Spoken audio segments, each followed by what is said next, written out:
Augusztus 16-án átadták a felújított Aranykút utcai játszóteret, miután kerületünk nyerte a Megszépül a városom elnevezésű projektet, ezzel együtt pedig a 2,5 millió forintos nyereményt. Az önkormányzat tavasszal szavazást hirdetett arról, hogy melyik kerületi közteret újítsák fel. Ezt végül szoros küzdelemben a Rákoscsaba újtelepiek nyerték.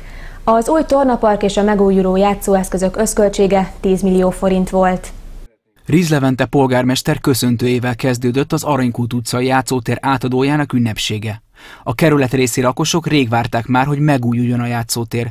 A siker pedig közös, hiszen a Megszépül a városom által meghirdetett országos szavazást második alkalommal nyert a kerületünk, amely igazán megmutatta, hogy milyen közösség épült Rákosmentén. Országszerte sok-sok település indult, sok kerület, sok város ennek a kezdeményezésnek az apropóján, és a legtöbb szavazatot az itteniek, a rákosmentiek, a 17. kerületiek adták le. Ugye 80 000 szavazatból közel 35 000 szavazat jutott Rákosmentének, a 17. kerületnek, innen szavaztak a legtöbben. Ez mutatja azt, hogy egy erős közösség a mi közösségünk, akik elkötelezettek és nyerni akarnak és adni akarnak a saját városuknak. Az országosan megnyert szavazás után a kerület kihirdetett egy újabb voksolást, amely során el kellett dönteni, hogy melyik kerületrész közterét újítsák fel. A győztes végül a Rákoscsaba újtelep által nevezett Aranykút utcai játszótér lett, amely fontos közösségi helyszínek számít a Rákoscsabán élő családok számára. Azt hiszem, ez a játszótér ez nagyon fontos ennek a kerületrésznek az életében.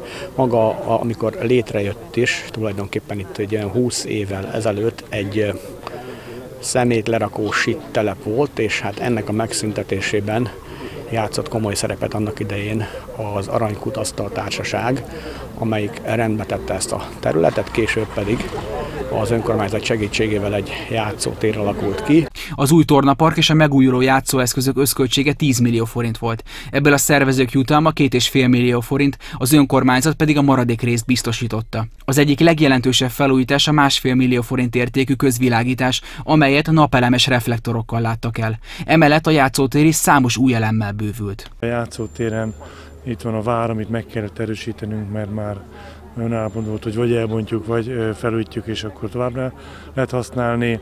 Azon felül a kerítést javítottunk, új bejáratot nyitottunk, hiszen nagyon jól látszott, hogy a fiatalok hol másznak át a kerítésen, amikor kirúgják a focilabdát, kicseréltük a focikapukat.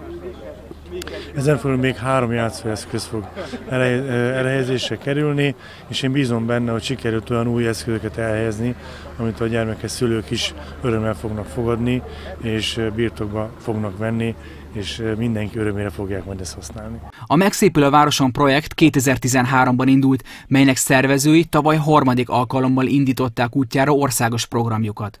A kezdeményezés mögött az Építkezen Felújítók nevű építőipari összefogás áll, az ő szervezésükben a jótékony ügy mögé 7 építőipari vállalat állt. Nem éreztük azt igazságosnak, hogy mi az asztal mögül ülve megmondjuk, hogy melyik területet újítsuk majd föl, hiszen annyi szép városkerület van Magyarországon, ezért úgy döntöttünk, hogy a lakóközösség segítségét kérjük, és megszavaztatjuk a Magyarországon élő magyarokkal, hogy melyik városban vagy budapesti kerületben csináljunk egy közterület megszépítést. Az újonnan átadott fitnessparkot elsőként a Bartenders csapata avatta fel egy látványos bemutatóval. A fiúk a közelmúltban 2. helyezést értek el egy rangos amerikai versenyen. Bar is open, there's nothing but love here. If you ain't going hard, don't get up there. Mind up, physically and mentally tough here. Health is wealth and knowledge is self, you must care. Real good people. Az eseményről bővebb összefoglalót az augusztus 22-i önkormányzati percekben láthatnak.